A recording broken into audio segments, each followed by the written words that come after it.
Então, boa tarde a todos. Boa tarde. Tanto os amigos presentes, como os amigos virtuais que estão nos assistindo através do Facebook ou do YouTube depois. Nós vamos nos recadinhos da tarde. Os costumeiros recadinhos, né? Todo mundo conhece. Mas é bom a gente repetir, né? As reuniões de fluidoterapia estão temporariamente suspensas. Quem quiser pode passar o nome pra gente, que nem a dona Inês passou do dela. E na segunda parte do nosso trabalho a gente faz esse trabalho de fluidoterapia à distância. Quer dizer, são vibrações à distância, tá? Para esses nomes que estão com problema. As palestras ontem foi de terça-feira, foi muito bacana, da Fabiana Moraes. E hoje nós temos o Cássio Branco de Araújo, que vai nos falar sobre Allan Kardec, o Druida e suas vidas. O Cássio já é figurinha conhecida nossa, né, Cássio? É uma vez por mês quase, né? Quando chamado. Quando chamado também. Então é isso aí que é bom, viu? E no sábado agora nós temos o Bazar de Natal, das 10 às 16 horas. Todos estão convidados, né? Por favor, venham, prestigiem a casa. E como é das 10 às 16, às 15 horas nós vamos ter uma palestra do Aloísio Rocha. Ele vai nos falar não separar o que Deus juntou. Ótimo tema também, né? Refere-se ao capítulo 22 do Evangelho segundo o Espiritismo. Nós temos os quadradinhos de lã, que todo mundo conhece, de 20 por 20, tricô ou crochê. Quem não souber fazer, é só mandar a lã, que tem as nossas tricoteiras, que depois faz os quadradinhos, depois junta 20 quadradinhos, né? E faz uma manta. E essas mantas estão sendo direcionadas à Casa Caminho de Damasco, aqui na Lapa de Baixo, tá? Que trabalha com mães carentes. Aceitamos doações de roupas, calçados, acessórios e livros espíritas, novos e seminovos, para o nosso bazar, né? Roupas em bom estado e limpas, porque a gente não tem condição de limpar as roupas aqui, tá? Doações em dinheiro via Pix. Associando-se ao SEAC, são contribuições mensais a partir de R$20, né, Heródoto? Contribuição. Doação qualquer valor. Doação qualquer valor. Tá? Isso aí.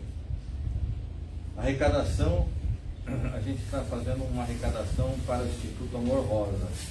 Tampas plásticas, lacres metálicos e notas fiscais sem CPF. Tá? O Instituto Amor Rosa, que trabalha com pessoas com câncer. Atendimento fraterno, é só chegar meia hora antes do início das reuniões que a gente atende o pessoal aí, tá? E a distância pelo WhatsApp, é só entrar em contato conosco e agendar um horário. Livros seminovos para venda na biblioteca circulante, né? YouTube, SEAC Lapa, vídeo das palestras e evangelhos realizados no SEAC. Inscrevam-se, assinam e comentem. A gente colocou aqui o YouTube porque o Facebook, ele só segura os vídeos nossos que a gente faz aqui por 30 dias só. Então a gente tem que baixar os vídeos e mandar para o YouTube, e aí o YouTube deixa o tempo que for necessário. Então se você passar de um mês e não ver o coisa, é só entrar no YouTube, tá bom? E o mais importante que a gente fala, não sei se todo mundo já faz aqui, o Evangelho no Lar. Todo mundo já faz, né? Quem não souber, é só pegar o folhetinho ali na secretaria e tem um folheto informativo, tá bom? Então, isso aí são os recadinhos da tarde. Esqueci alguma coisa? Não, né? Não. Então vamos sentando confortavelmente nas nossas cadeiras, nos ligando a essa nossa casa onde mais somos ajudados do que ajudamos, agradecendo a Deus, nosso Pai, Jesus, nosso Mestre, agradecendo a Dr. Bezerra de Menezes, sua corrente médica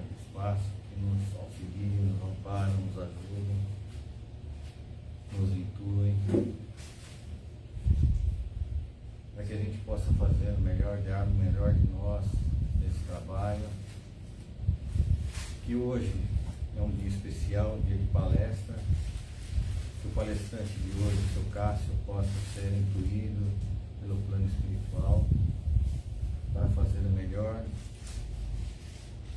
ter o melhor das palestras.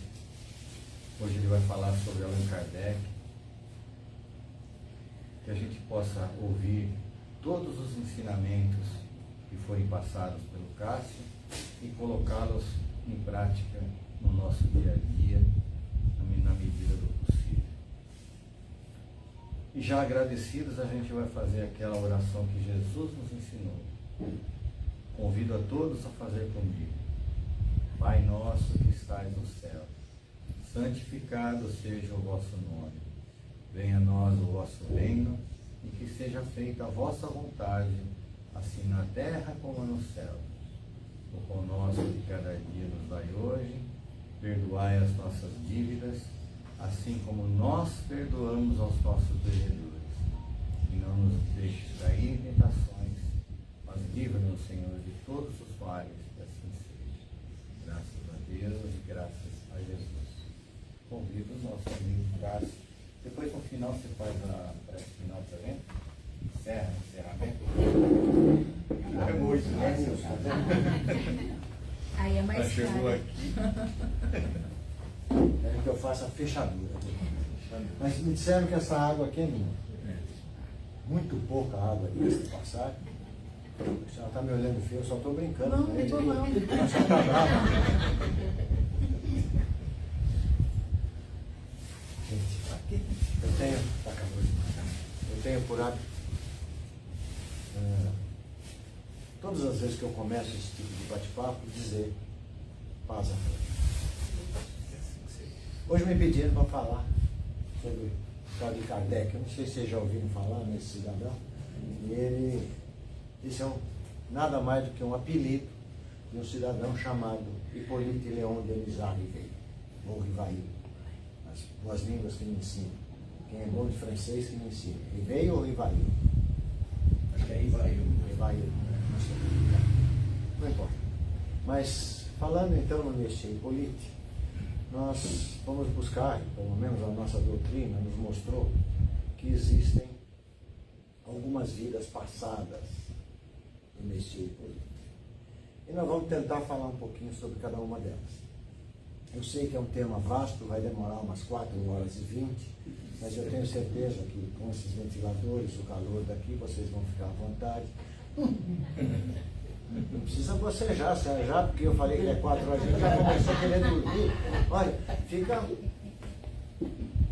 Independente de qualquer brincadeira, eu acho que eu brinco com todos vocês, porque eu acho que todos aqui me conhecem, sabem quem eu sou.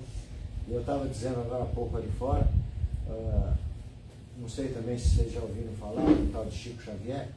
O Chico diz que a nossa doutrina tem que ser pregada com alegria.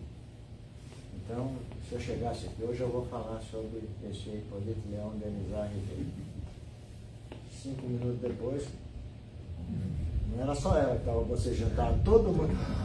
O bocejo numa casa espírita é fabuloso, viu? Não se preocupe. Eu sei, porque quando eu chego... A gente, quando coloca o nosso pensamento lá para cima, a gente se sente relaxado. E quando a gente quer dormir, a gente não relaxa.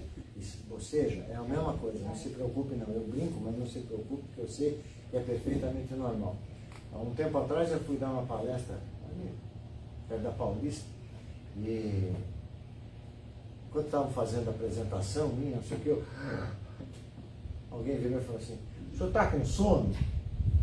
Eu falei: então deixa eu dar uma explicação. O senhor vai ver que algumas pessoas na plateia, era uma plateia grande, vão bocejar, e isso é perfeitamente natural, então não se preocupe não.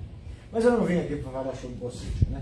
Eu vim aqui para falar sobre o nosso amigo Hippolyte Léon Denis Rivail. Nossa, agora há pouco funcionou. Agora não funciona, é isso aí. Mas Tá ligado? É claro que sem ligar não funciona. Olha que teoria fabulosa. Olha. Mas também não funciona.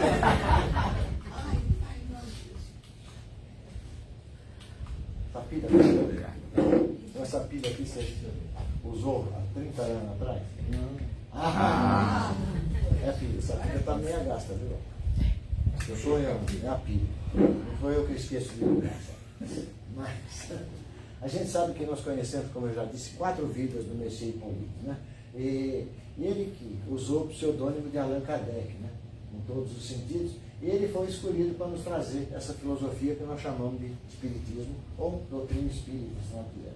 Nós vamos falar um pouquinho sobre cada uma dessas 4 vidas. Por isso que eu disse que eu preciso de 4 horas, tá? Por volta de 58 a.C., pouquinho depois que o Caio já nasceu. Foi logo depois. O Caio não nasceu antes de Cristo, nasceu um pouquinho depois. Mas o imperador Júlio César invadiu a Gália. E lá na Gália habitavam os celtas. E quem eram os celtas, né? E eles eram um povo que se estabeleceu em vários locais, inclusive. Para a gente ter uma ideia, eles chegaram na Ásia, na Grã-Bretanha, na França, em Portugal e até na Espanha, para ver como os celtas se expandiram em todos os sentidos. Vamos falar então da primeira vida dele, né? Na região então da Gália antiga, aparecem muitos druidas. Tinha lá uma quantidade muito grande. E tinha um que era mais ou menos famoso. Ele tinha o nome de Allan Kardec. Mas desse Allan Kardec, druida, pouco se sabe. A literatura, porque 58 a.C., a internet não era boa, então não se tem grande coisa escrita nesse sentido. Nem a Mila escreveu nada antes disso. Né, Mila? Nem eu. Então tá bom. Mas se pouco sabe disso. Agora, o que eram os druidas, né? Os druidas eram aqueles que tinham um conhecimento igual ao Carvalho. Por que conhecimento igual ao Carvalho? Porque o Carvalho, na acepção desses povos mais antigos, e principalmente dos da Gália, ele era considerado como a rainha das árvores da floresta, a mais importante de todas elas. Prova é que eles faziam, druida queria dizer ter tanto conhecimento como o Carvalho, ou seja, ser tão importante como o Carvalho, que era a principal árvore para eles de todas as árvores que se conheciam na época. O Carvalho, então, era uma árvore sagrada para eles. E eles consideravam, eles não tinham tempo, eles não tinham nada, eles simplesmente faziam as suas reuniões, as suas pregações, debaixo de uma árvore de carvalho. Porque eles achavam que a árvore era tão grande em todos os sentidos que eles eram intuídos pela árvore de carvalho para fazer tudo o que eles pretendiam naquele sentido. Para a gente ter uma ideia do que eram os druidas, né? Eles tinham funções religiosas, eles eram juízes, professores, médicos, conselheiros militares e guardiões da cultura celta. Só isso, viu, gente? Quer dizer, eles tinham dentro da comunidade uma importância muito grande em todos os sentidos. Então, e eles acreditavam numa divindade única, e ele tinha essa divindade septada como o Deus homem, que era o céu, e a deusa mulher, que era a terra. Eles tinham essas duas posições, mas sempre considerando como sendo um Deus único, representado pelo homem e pela mulher. E eles acreditavam na imortalidade da alma, na reencarnação, no livre-arbítrio, na lei de causa e efeito, na evolução espiritual e na existência de penas eternas. O que a gente deduz disso? Olha a semelhança com o Espiritismo. Tudo aquilo que eles acreditavam, a gente vai ver que tem muita semelhança. E se quem já teve no túmulo de Kardec, no cemitério de perto do Chão, ninguém teve lá? Eu já. Já teve? Eu também. É aquilo ali? É. Olha a semelhança. Quer dizer, são pequenas coisas que a gente vai somando, né? E a literatura soma. O túmulo de Kardec é esse que está do lado de cá e ali exatamente como ele é. Isso é o que se sabe sobre a primeira vida dele. A segunda, o Conde Rochester, que era um espírito que transmitiu muita coisa através de vários livros, ele um dia nos informou que muito tempo depois surgiria uma segunda vida, que seria um centurião romano. Né? Um centurião romano segundo o Conde Rochester. E quem eram os centuriões lá de Roma? Eram soldados que coordenavam um grupo de mais ou menos 100 homens. E eles, inclusive, apesar de terem um posto de destaque, eles eram um homem que dava a cara para bater também. Eles iam na frente também. Não era como os grandes oficiais de hoje, que dizem assim, o soldado vai tudo lá, eu estou aqui, esperando como é que é. Os centuriões, eles iam juntos, eles davam a cara, a tapa naquelas oportunidades que eles tinham que disputar. E se nós formos fazer uma tentativa de o que seria hoje na nossa militar, seria um sargento, um segundo tenente, uma coisa mais ou menos assim. Por volta de 30 anos depois de Cristo, aí o Caio já está, aí o Caio com certeza já está. Aparece então esse centurião, que era o querido Cornélios.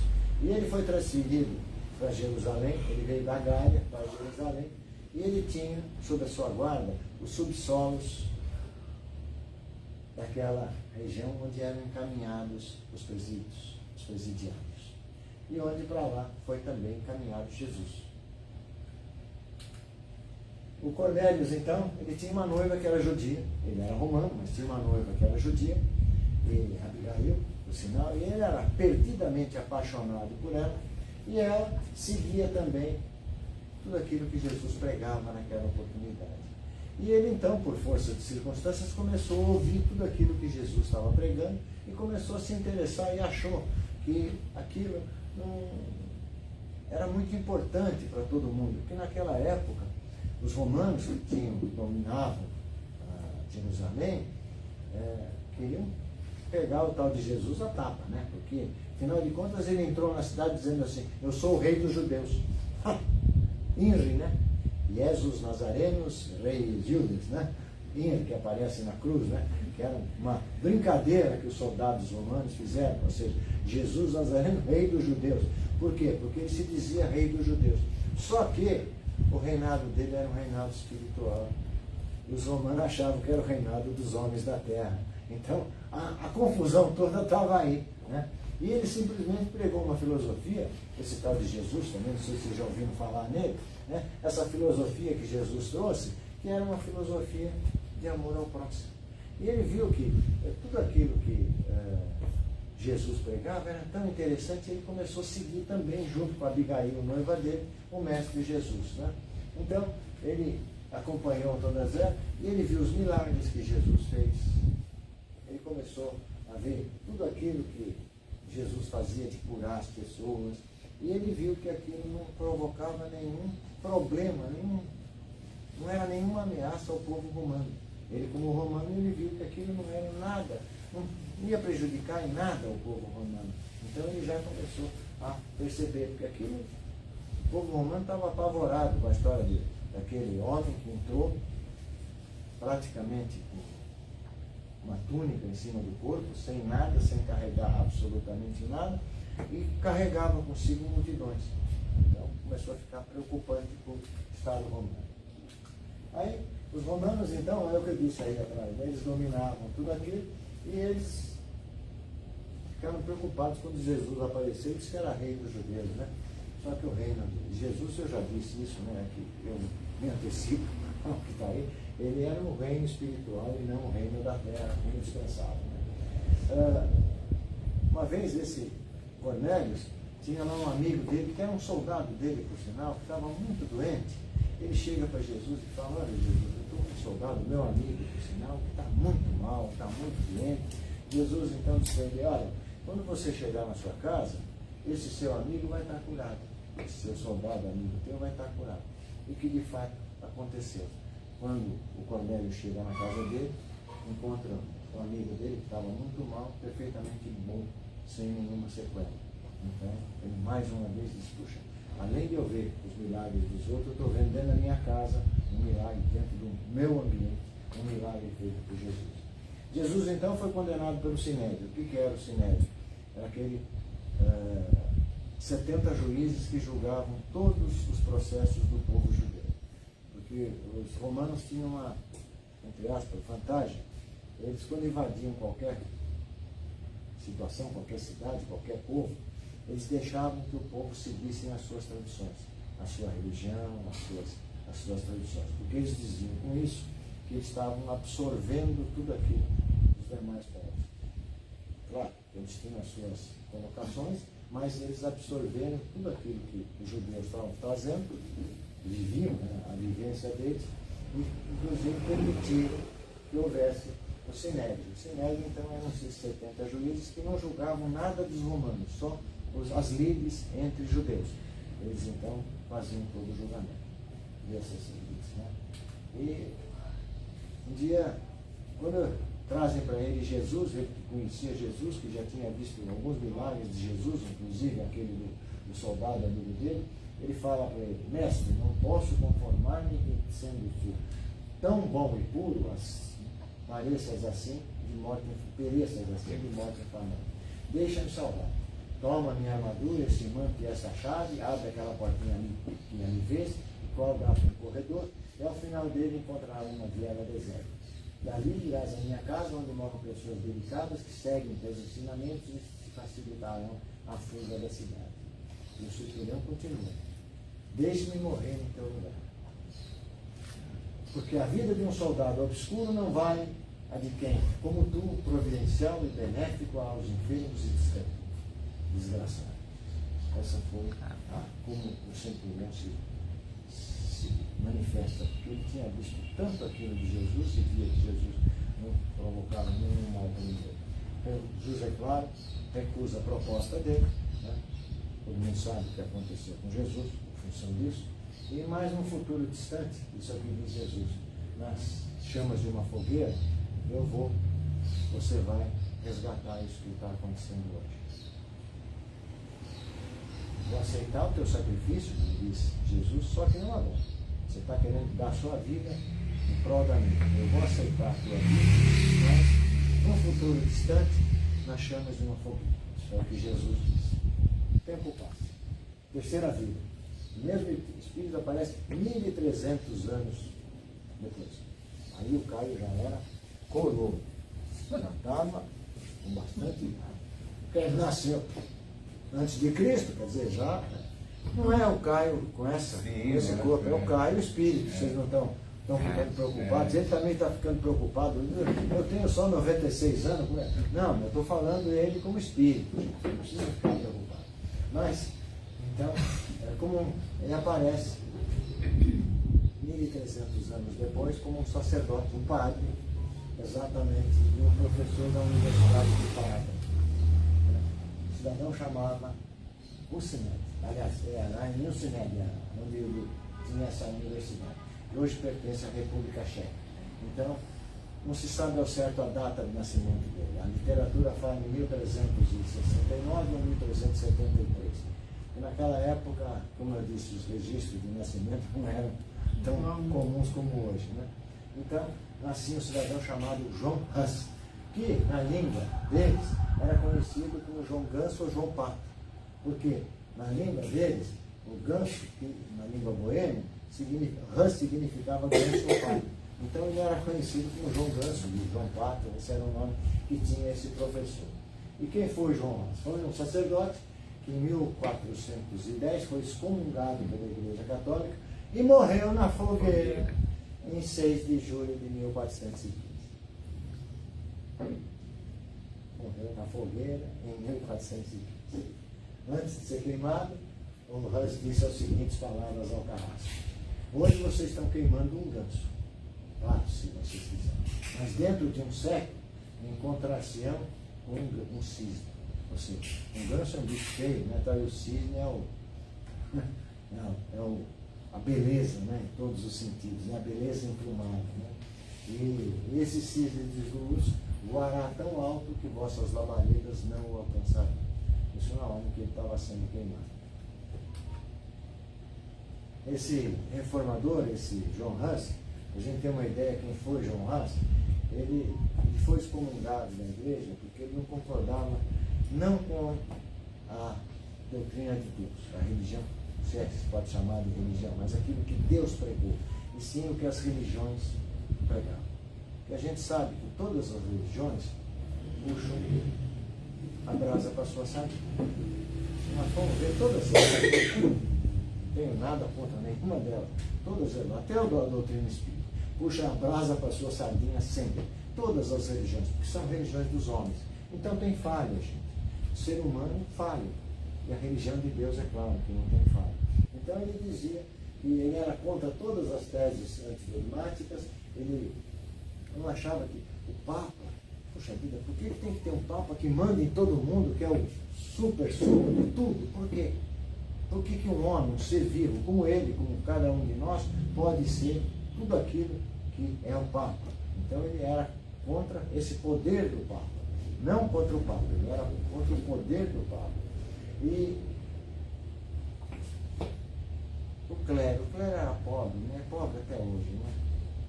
Você sabe como é que foi criada a riqueza do Vaticano? O Vaticano é um dos país-estado mais ricos do mundo. Sabe como é que foi criada a riqueza do Vaticano? Vocês já ouviram falar nos cruzados? Sim. Aqueles lordes eram os feudos que recebiam, os feudos que usavam aquela cruz no peito, e saíam matando e roubando todos os bens de todos aqueles que não eram cristãos. Não importa o que era. Matavam homem, mulher, filho, quem tivesse criança, quem quisesse, e se apoderavam de tudo. Eles matavam em nome de Deus. Ah, você usou a palavra. Era em nome de Deus, lembra Mas disso? você acha que pode fazer isso em nome de Deus? Nada mais é do que uma carapaça para fazer besteira. Certo? E esses bens todos que eles amealhavam, era 50-50, como fez você, entre o clero e eles. Entendeu? Eu cobrei dele a palestra, ele falou que me pagava, mas 50-50. É, comissão. É por isso que eu estou falando isso. Né? Então a gente sabe que essa foi a forma. Explica que é brincadeira, que depois vamos chamar a atenção, hein? Se for me levar a sério o que eu falo, Nós estamos enquanto eu perdidos. estou falando sobre a doutrina, eu sou muito sério. Pode estar certo que eu não fujo em nada Certo. daquilo que está. Agora, se eu não for brincar, vocês vão dormir. Já, a moça está até bocejando, já estou preocupado. Vão todos dormir, então eu tenho que brincar. Porque toda vez que eu brinco, se eu percebo alguém que está piscando o olho, eu falo, agora! A pessoa, entende? Essa técnica é mas enfim, sem mais. Ele achava que os padres tinham poder demais, os sacerdotes tinham poder demais, né? E a confissão verbal? Eu vou lá, dou um tapão na orelha do Caio, né? Chego para o padre, digo, padre, olha, dei um tapão na orelha. Ah, reza 32 Ave Maria, 46 Padre Nosso. Acabou meu problema, estou perdoado. E ele? E depois tem uma coisa, eu quando fazia catecismo, porque eu fui criado na igreja católica, qualquer coisa, a catequista dizia, você tem que rezar não sei quantas Ave Maria. Será que Deus conta?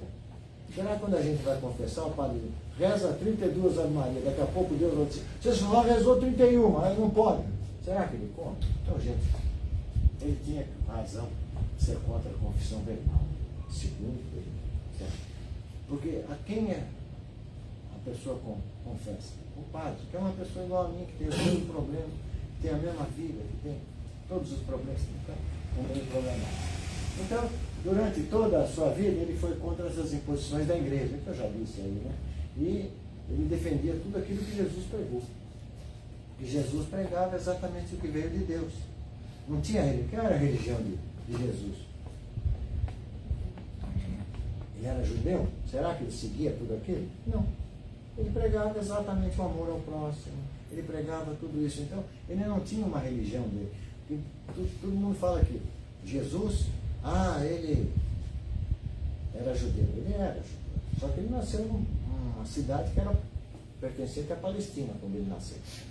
Agora, o judeu nasce em qualquer lugar. O gato que nasce no forno não é biscoito, é gato. Vamos esquecer disso. Mas todo mundo fala, porque ele era judeu. Só que ele nasceu numa cidade da Palestina. Mas não é o caso. Né? Então, ele teve essa missão de trazer todos os ensinamentos da igreja católica, mas ele era contra muita coisa. Então, na época, o Papa Gregório XII era um tirano em todos os sentidos. Esse Gregório XII, como Papa. Né? Se nós formos buscar a história do Gregório XII, ela é cabeluda, viu, gente? Em todos os sentidos. Então ele era contra exatamente tudo aquilo que o Papa, na época, impunha a todo mundo. João XI morreu basicamente pregando a filosofia de Cristo, certo? De uma forma humana, mostrando a todos como é que devia ser a coisa. Né? E nós vamos perceber que a profecia lá de trás foi cumprida, quando ele morre. Na fogueira. Quarta vida, 430 anos depois. Aí então, o meu amigo já estava até quase com essa roupa aí. Quase, né? Quase. Então, nasce na França, em Lyon, Monsieur Hippolyte Léon Denis Rivet, 3 de outubro de 1804. Né? Foi educador, escritor e tradutor de francês. Ele levou. Bom, eu vou chegar lá, senão eu vou me antecipando, que a coisa está na cabeça. Ele usou esse pseudônimo de Allan Kardec porque ele achava que tudo aquilo que ele trouxe ao mundo, ou seja, a doutrina espírita, não era dele. Ele simplesmente foi o codificador disso. Então, por isso que ele usava isso. A família, ele era de família católica, mas ele foi estudar num país protestante, em Yverdon, na Suíça, numa escola de Pestalozzi. Pestalozzi, já na época, em São Paulo hoje tem escolas no sistema Pestalozzi. Um dia eu passei no Jabaquara, indo para o Jabaquara pelo menos, e tinha lá método Pestalozzi numa escola. Me pergunto que escola é, eu achei formidável. Porque naquela época, na França, não só na França, no mundo, a doutrina para as crianças era ensinada debaixo de paulada. Palmatória, ajoelhar no milho, ficar de cara na parede, coisas dessa ordem. E o Pestalozzi, ele implantou um sistema que não tinha nada disso. Você quer estudar, estuda, é o teu benefício. Você não quer, problema teu. E procuraram mostrar para as crianças que eles tinham que aprender em benefício deles, não em benefício de ninguém. Porque ainda hoje aqui no Brasil, se a criança não fizer uma prova, tem uma prova para resolve isso. A criança decora aquilo tudo. Não adianta isso? Não, mas não é o caso. Não é o caso que nós temos que ver aqui. Né? A gente sabe que o Pestalozzi, então, mudou o sistema de ensino naquela oportunidade. E o Kardec, o Monsieur Hippolyte, quando foi para a França, ele mudou o sistema de ensino na França, levando o sistema do Pestalozzi para aquela oportunidade. Esse molequinho tal de Hippolyte, ele era mais ou menos um geninho. Aos 14 anos ele já reunia os amiguinhos dele, que eram mais burrinhos que ele, e ensinava a todo mundo, porque ele já tinha uma cultura e um conhecimento maior do que todos os outros. Aos 18, ele bacharelou-se em ciências e letras. A partir daí, então, ele substituiu o professor Pestalozzi nas suas saídas, nas suas viagens.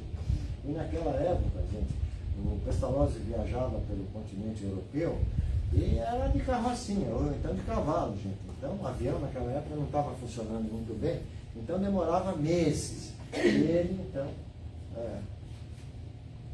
substituiu o Pestalozzi em todas essas oportunidades e por grandes temporadas.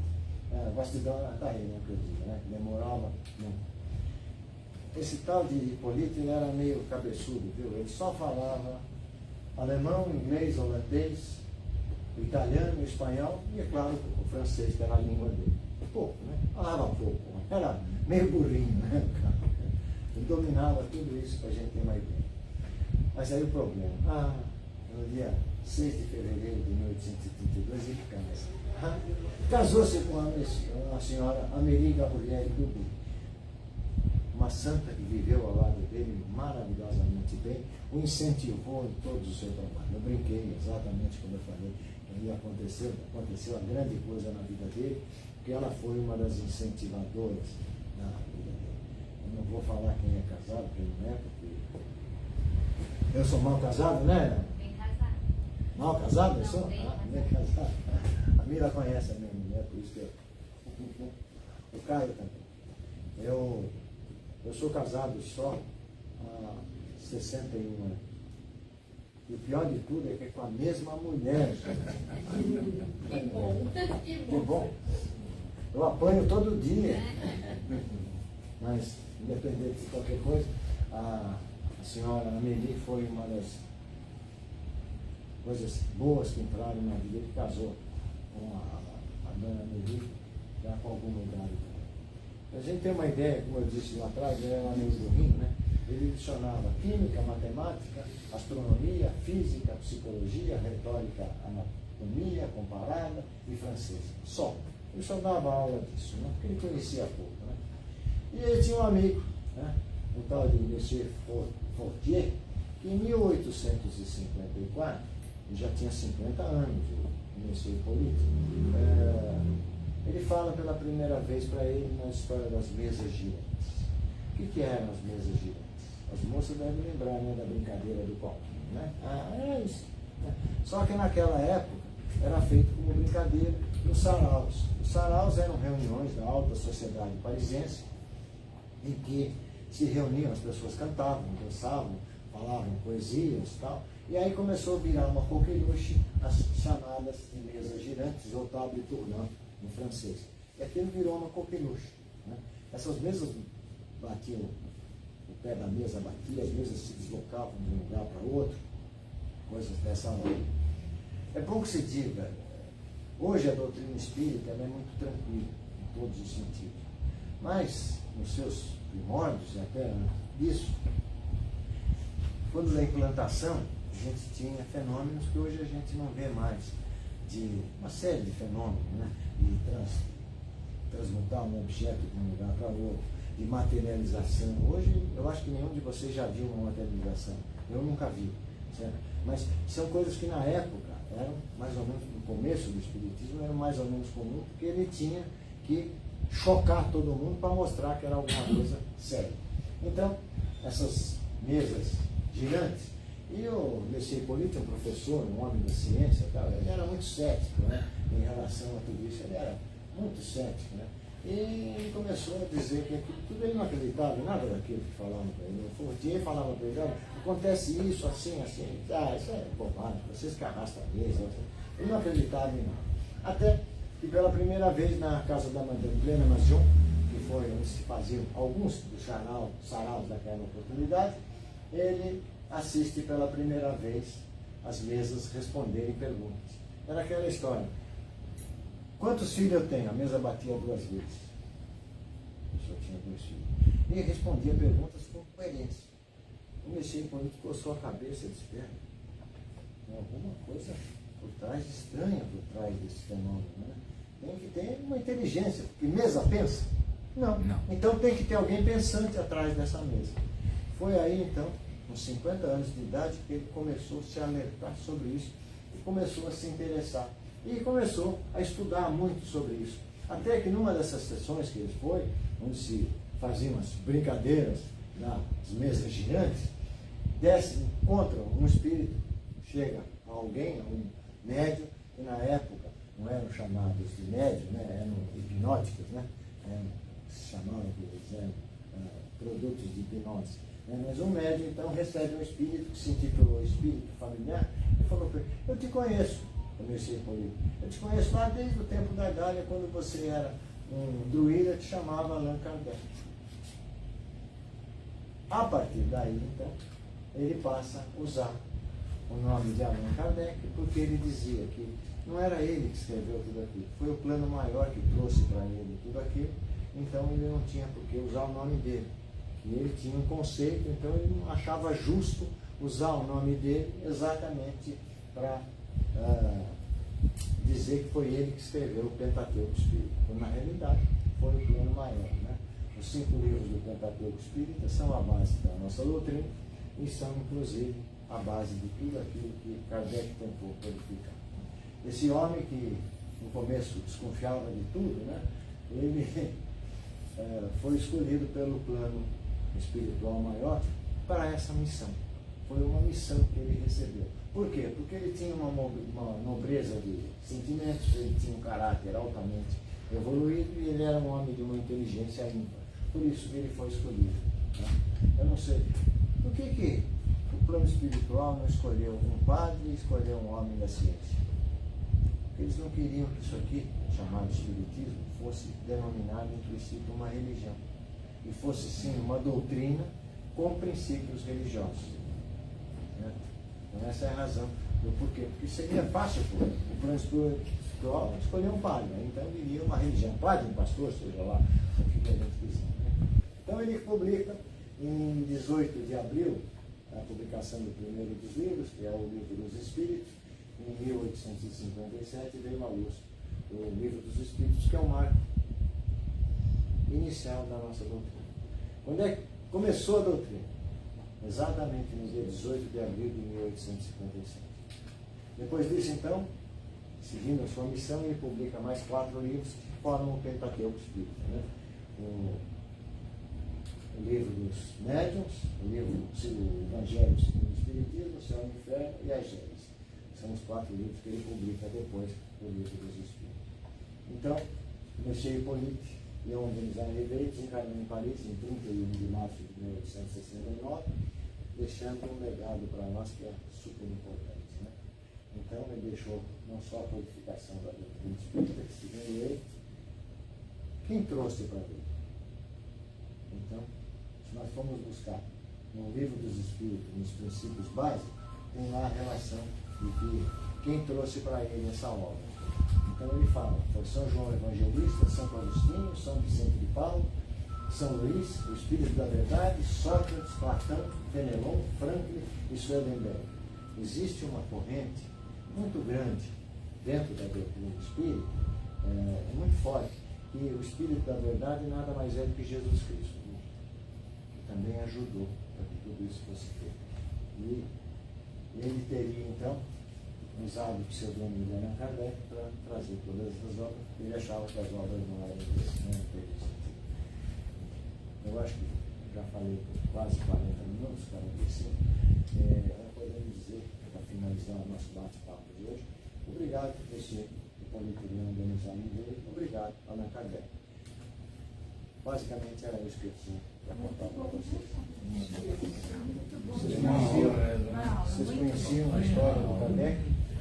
Essas são conhecidas? Quem falou para ele do... Não ouvi. Pode falar. O que ia aparecer? O quê? O que ia virar cisne? Que morreu na fogueira ia virar cisne. O João Hans. Que foi? O Cornélios, que depois morreu como João Haas. Falou para o João Hans que ia aceitar o sacrifício dele, depois, que era ele mesmo, teoricamente, né, era o mesmo espírito, numa fogueira.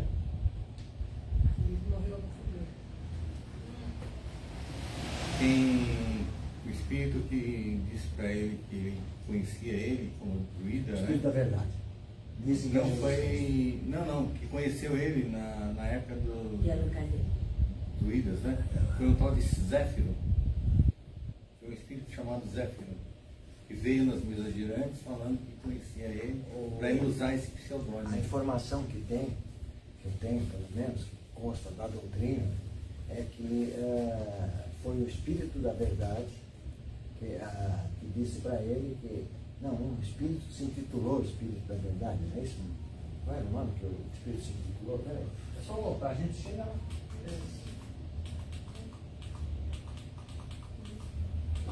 Espírito familiar, desculpe, Espírito da Verdade é Espírito Jesus. familiar. Esse Espírito familiar pode chamar Zé. verdade, Pode ser. O Espírito da Verdade é Jesus. para Jesus, né? Vai ser o Espírito da verdade. Então, eu queria até agradecer isso que o Venceslau está falando, porque eu fui num congresso e tinha uma placa enorme escrita Espírito da Verdade é Jesus, porque fica essa dúvida. Para muita gente fica, mas será que o Espírito da Verdade é Jesus? Existe uma Aí, corrente tava nesse muito congresso. grande. Existe uma corrente muito grande dentro da doutrina que o Espírito da Verdade era Jesus Com Cristo. certeza. Mas em com vários toda livros, certeza. tem mensagem dele. Tem. Mas praticamente indicando como a gente quem não pode Jesus. jurar de pé junto, É. então existe uma corrente que fala isso. Porque, na verdade, o Espírito da Verdade, que é Jesus, ele comandava uma pleiade de espíritos, né? Que Isso. trazia a verdade para nós. Aqueles Viu? espíritos que estavam Quantos estão ali? Então, E ele fala no final, ele fala etc.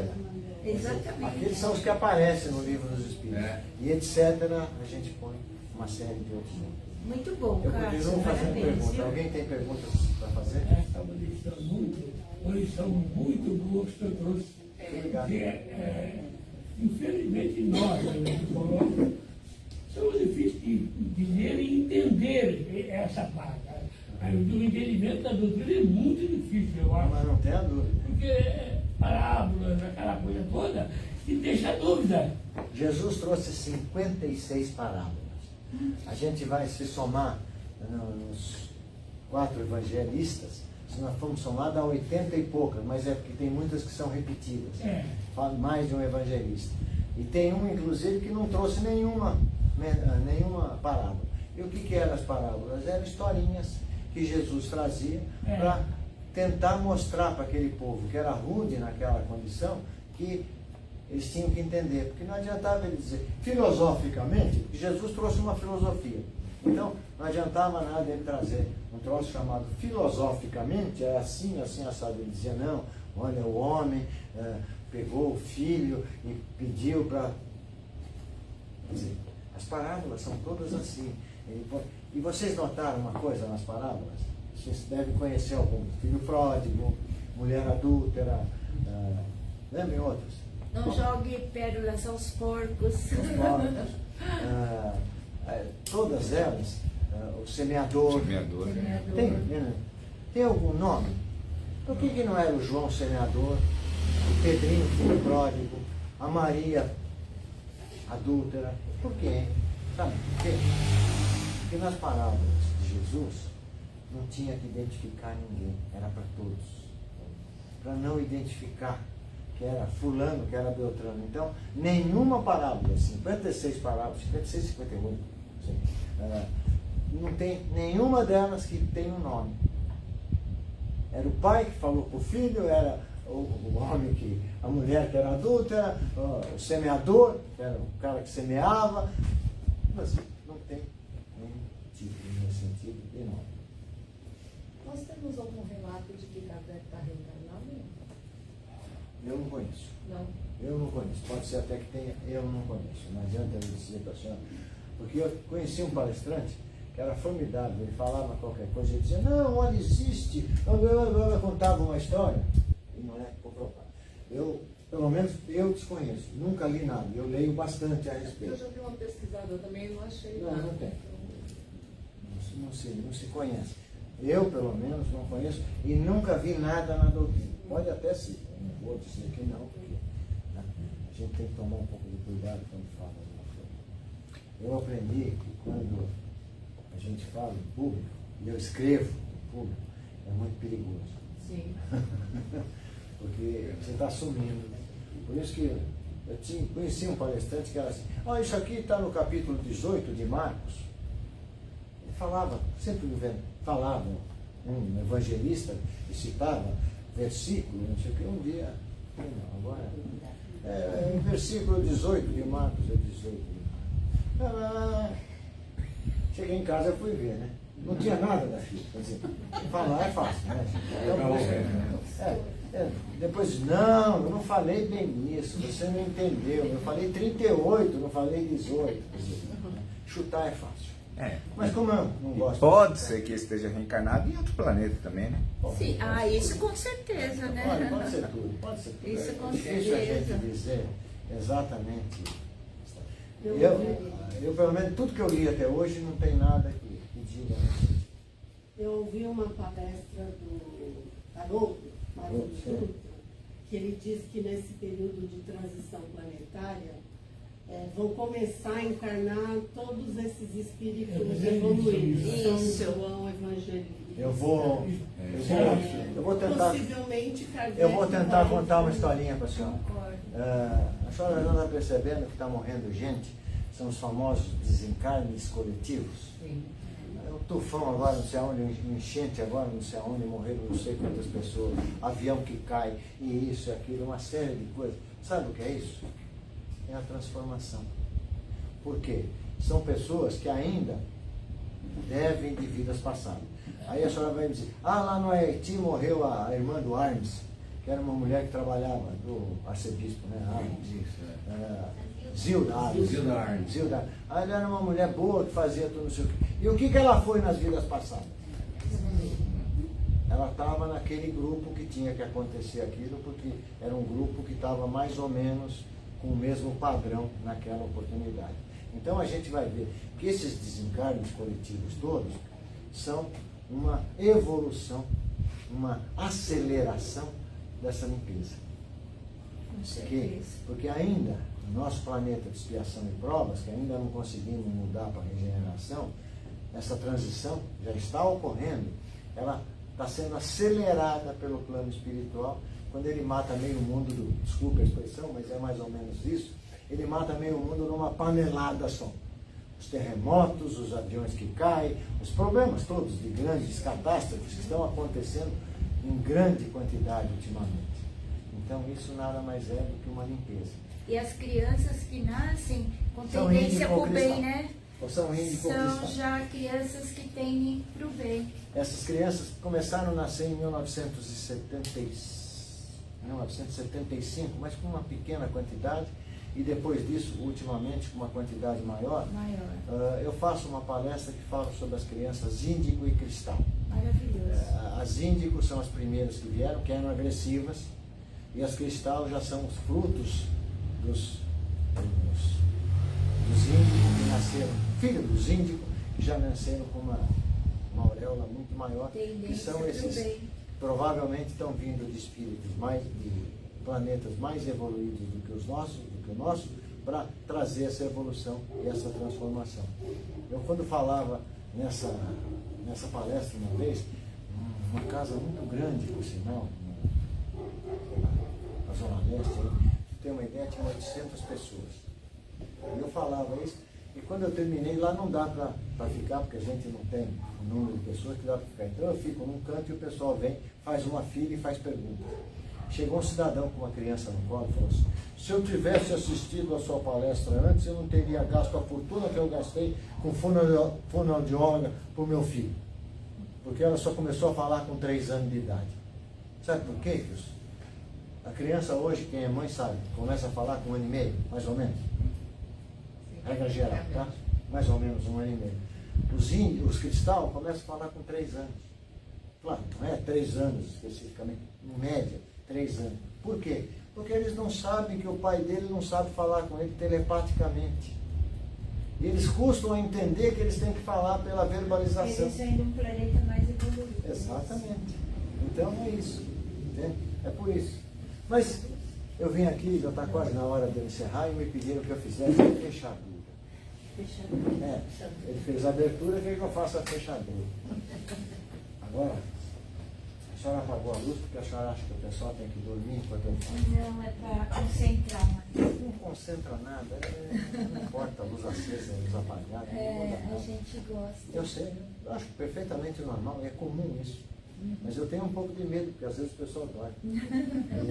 Mas eu acho que nós tivemos aqui, durante praticamente 40 e tantos minutos, ouvindo alguma coisa sobre essa doutrina. E essa doutrina, gente, nos é trazida pelo plano espiritual maior. Esse mesmo plano espiritual maior que está aqui, não está sentado no colo de nenhum de vocês, e vocês não estão sentados no colo de nenhum deles, podem ficar tranquilos, mas eles estão aqui nos incluindo, nos ajudando, para que a gente aprenda tudo aquilo que nas casas espíritas são faladas. A gente sabe que falar dentro de uma casa espírita é uma bênção. Alguém disse para mim que eu tenho uma missão. É também uma missão de vida. Eu tenho 83 anos de idade, estou vivendo até hoje, porque eu já devo ter aprontado muito lá atrás, eu tenho que resgatar. Então, quanto mais a gente ficar aqui, mais a gente tem que resgatar. Então, gente, aqueles que vão mais cedo, o Caio sabe bem o que é isso, que teve uma pessoa da família querida que foi embora cedo, é porque tinha pouco a resgatar. Nós temos muito mais. Então, nessa hora que todos nós estamos vibrando, nós vamos pedir que toda essa vibração seja encaminhada para aqueles que precisam. Aquelas pessoas que estão na rua, as pessoas que estão nos hospitais, as pessoas que estão nos asilos, nas casas de saúde, ou seja, por aí afora, em todas as cadeias, em todas as funções. E nós temos que pedir também, porque essa energia é tão grande que pode atingir aquela pessoa que nós estamos pensando nesse momento. Pode ser um parente, pode ser um amigo, pode ser um vizinho, pode ser qualquer pessoa. E olha, nós geramos tanta energia, tanta luz, que essa luz vai sobrar um pouco para a gente também. Então é hora da gente pedir ao plano espiritual que traga um pouco dessa energia para nós mesmos. Nós vamos daqui a pouco tomar um passe que será exatamente a fluidificação de tudo isso que nós estamos precisando no momento. Então eu diria, Pai, Mestre, muito obrigado por tudo isso que vocês têm feito pela gente. E essa doutrina nos tem dado essa condição de fazer exatamente o que nós estamos fazendo hoje. Muito obrigado por vocês terem me ouvido e paz a todos. Não batam palmas que a vizinha não gosta.